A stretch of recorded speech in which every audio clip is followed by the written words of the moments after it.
Hey there, it's Susan again. Today is an exciting day because today we get to look at patterns. Can't go anywhere sewing if you don't have a pattern. Well, you can. It probably won't turn out the way you think it will.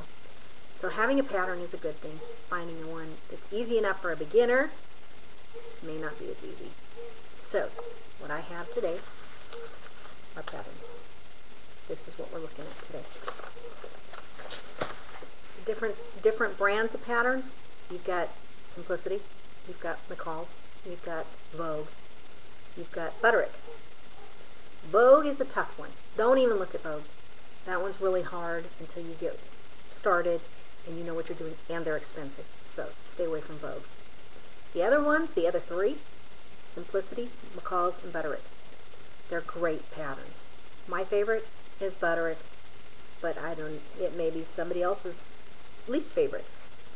This is the one we're going to start with. Simplicity has these Sewing for Dummies things. They're kind of handy. We're gonna make this pattern first. It's simple. It's easy. There's nothing exciting about it on the back. Let's see if we can get it close enough here for you to see. It's all very simple and laid out. You don't have to know much. We'll go over the yardages and whatnot for you later. We're going to start with this one. This one's a Christmas one.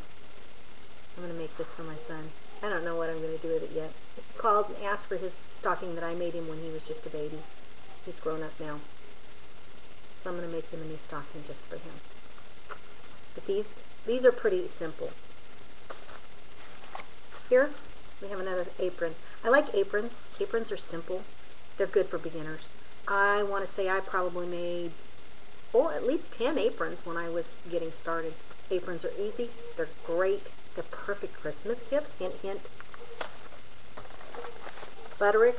This is one of my favorites. I haven't made this one yet. It's winter time right now. So summertime comes along, maybe I will be making this one, and I'll show it to you when I get there. Each pattern, though, it has different things on the back. You got yardages. You get over here, they've got yardages. Usually they show a picture of it. Sometimes they don't, depending on how full the pattern is. On the little flap thing here, not all of them have this either. But on the flap thing, or somewhere on the yardage parts, you'll have places that will give you measurements for yourself or whoever you're sewing for. Make sure you measure them, and there's always a diagram in there. The main things they want are the chest, the waist, and the hips. Those are the main things that are looked for, and the things that you need to worry about. And then the yardages. Yardages, once you discover your size that you're working on, makes it easy for the yardage.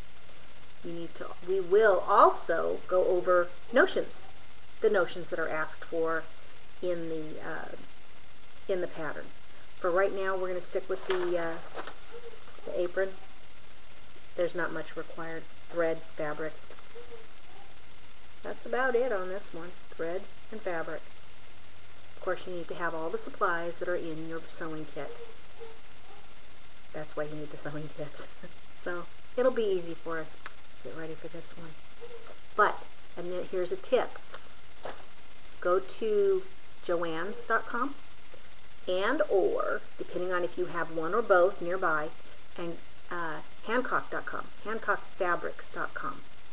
I think I listed those below somewhere. Go to those. Sign up for their mailer. They have great pattern sales. They also have great fabric sales. So you want to go there. Now for shopping for patterns, what I like to do instead of sitting in the store and looking through their books, I like to go to Simplicity.com or McCalls.com.